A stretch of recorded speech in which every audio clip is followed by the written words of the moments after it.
Morning. Good morning. আমি শামীম বগুড়া থেকে এসেছি। তো ম্যাডামের সঙ্গে ফেসবুকে আমার যোগাযোগ হয়।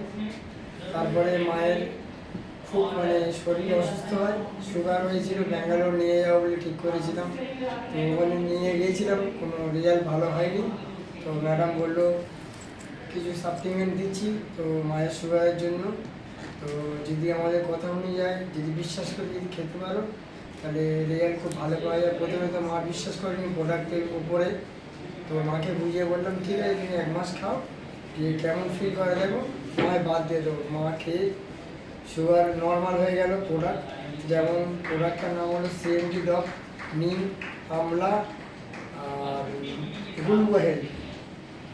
তো এই প্রোডাক্টটা খেয়ে মা সুস্থ হয়েছে। আর আমি ওই প্রোডাক্টের প্রতি বিশ্বাস এসে যায়, আর ভেস্টিজটার প্রোডাক্টের প্রতি আমার ভালোবাসা জন্মায়।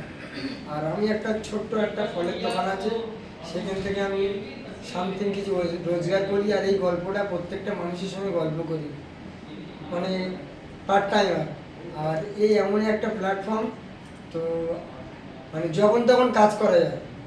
অন্য অন্য কোম্পানিতে নিয়ম শৃঙ্খলা আছে, কিন্তু ভেস্টিজে কোনো নিয়ম শৃঙ্খলা নেই। এটা স্বাধীন ব্যবসা, নিজের ব্যবসা। এটাকে আমি আমার নিজের ব্যবসার মতো ভেস্টিজটাকে ভালোবেসে ফেলেছি।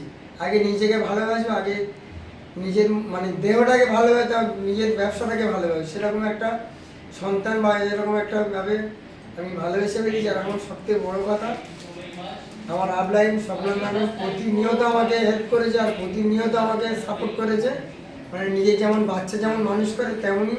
আর আমার স্যার তো ইয়াসিন আলী মন্ডল স্যার, উনিও প্রতিনিয়ত আমার সঙ্গে যোগাযোগ রেখেছে। রাত 12টা পর্যন্ত উনি আমাকে ফোন করেছে। যত হাজার কাজ থাকলেও আমাকে ফোন করেছে, ব্যবসা কীভাবে ডেভেলপ হবে, কীভাবে টিম কী করে মানুষের কাছে কীভাবে পৌঁছাবে, সেগুলো প্রতিনিয়ত প্ল্যান দিয়েছে। এবং একটা আপলাইন সত্যি আমাদের ভাগ্যের ব্যাপার।